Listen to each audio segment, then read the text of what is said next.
Roughly 10,000 Americans make this decision every single day without fully understanding its consequences. It is the decision of when to claim Social Security benefits, and for most people, it is the single largest financial decision of their retirement. Most people get it wrong, not because they are careless, but because the system is deliberately complex, and the conventional wisdom about when to claim is frequently incomplete, sometimes misleading, and in many cases genuinely damaging to long-term financial security. Today, we are going to walk through exactly how Social Security claiming works, what the trap looks like, why so many people fall into it, and what the evidence says about when most people should actually claim. Let us start with the basics. Social Security retirement benefits can be claimed as early as age 62, but 62 is not the full retirement age. The full retirement age, the age at which you receive 100% of your calculated benefit, is currently 67 for anyone born in 1960 or later. And if you wait beyond 67, your benefit continues to grow by approximately 8% for every year you delay up to age 70. So the full claiming spectrum runs from age 62 to age 70, and the difference between claiming at the earliest possible age and waiting until the latest is enormous. Claiming at 62 instead of 70 can reduce your monthly benefit by as much as 43%, permanently. That 43% is not recovered and does not reset at full retirement age. The reduction you take at 62 follows you for the rest of your life. And if you live into your 80s or 90s, the cumulative cost of that decision is significant. So why do so many people claim at 62 or close to it? The first reason is the money on the table psychology. The benefit is available and you are entitled to it. Every month you wait is a month you did not receive a check you could have received. This reasoning is intuitive and feels financially conservative, but it ignores the break-even math. The break-even point for most people who delay from 62 to 70 is approximately age 78 to 80. If you live past that age, which the majority of Americans who reach 62 do, delayed claiming produces more total lifetime income. The monthly checks you receive during the early claiming years are real money, but they are smaller checks that arrive for more years rather than larger checks that arrive for fewer years. And when you do the arithmetic across a typical American lifespan, the larger checks almost always win. The second reason people claim early is fear. Fear that Social Security will run out of money. Fear that the program will be changed before they can benefit from it. Fear that they will die early and miss out on benefits they paid into for decades. These fears are understandable, but they deserve scrutiny. Social Security faces long-term funding challenges. This is documented and real. But even in the worst projected scenarios, the program does not run out of money entirely. Projected shortfalls would result in benefit reductions of approximately 20 to 25%, not elimination. And the political reality of Social Security, a program that 67 million Americans currently depend on, makes complete elimination politically implausible in any realistic scenario. The fear of dying early and missing out is perhaps the most emotionally powerful driver of early claiming. But this fear has a name in behavioral economics. It is called loss aversion, and it consistently produces decisions that are mathematically suboptimal for the majority of people. The fear of the early death scenario causes people to accept a guaranteed reduction in their benefit in order to avoid a risk that for most people will not materialize. The third reason people claim early is simply that they need the money. They have insufficient retirement savings. They cannot work any longer due to health or job loss. And Social Security at 62 is the most accessible income available to them. For people in genuine financial hardship, early claiming is often the correct decision, regardless of what the optimal math says. The question this video is addressing is the large number of people who claim early when they did not have to, who had the financial flexibility to wait, but chose not to because of incomplete information or psychological bias. The fourth reason, and the one that receives the least attention, is spousal benefit strategy. For married couples, the Social Security claiming decision is not just about one person. It is a joint optimization problem.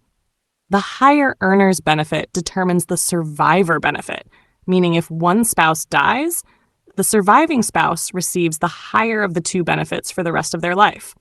This means that when the higher earner claims early and permanently reduces their benefit, they are not just reducing their own lifetime income, they are reducing the survivor benefit that may support their spouse for years or decades after they are gone. For couples where the higher earner is in good health, the evidence strongly supports delaying the higher earner's benefit to 70, even if the lower earner claims earlier. The mechanics of this strategy work because of the survivor benefit protection it creates. By maximizing the higher earner's benefit through delayed claiming, the couple is effectively purchasing the highest possible income floor for whichever spouse lives longest. This is not a secondary consideration for married couples. It is often the single most important factor in the entire Social Security claiming analysis. So what does the research actually say about the optimal claiming age? The evidence from academic research and independent financial analysis consistently finds that the majority of Americans would benefit financially from delaying Social Security beyond age 62. Studies consistently show that the optimal claiming age for single individuals in average or above average health is between 68 and 70. For married couples, the optimal strategy for the higher earner is almost always age 70. Yet the most common claiming age in the United States is still 62, the age at which people receive the lowest possible benefit, the age that produces the worst long-term outcome for the majority of people who choose it. The gap between what the research recommends and what people actually do is one of the largest and most consequential gaps in American retirement planning. Understanding why this gap exists is the first step toward not repeating it. The trap is not stupidity.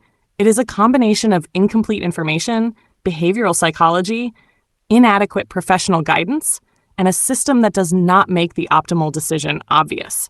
The Social Security Administration sends you a statement showing what your benefit will be at various ages, but it does not calculate your expected lifetime benefit at each claiming age.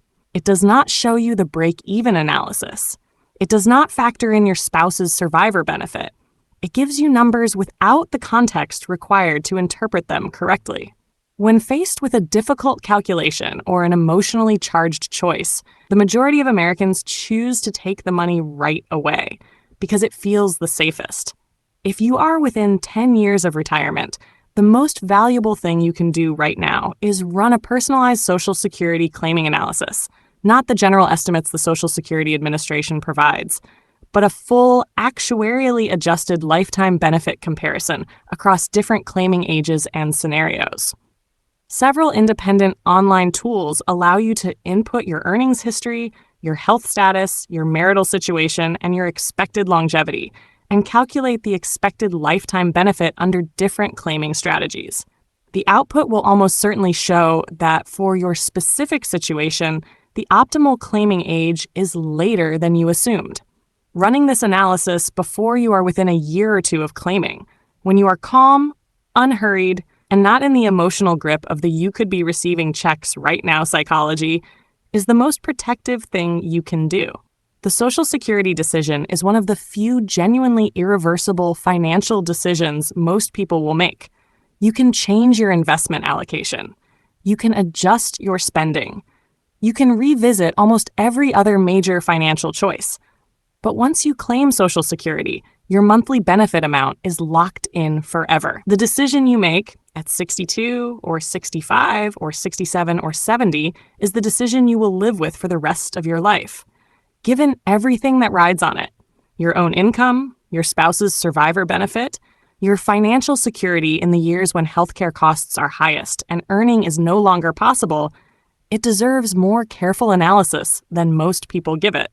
There is a narrow technical window after claiming during which you can withdraw your application and repay the benefits received, effectively resetting your claim.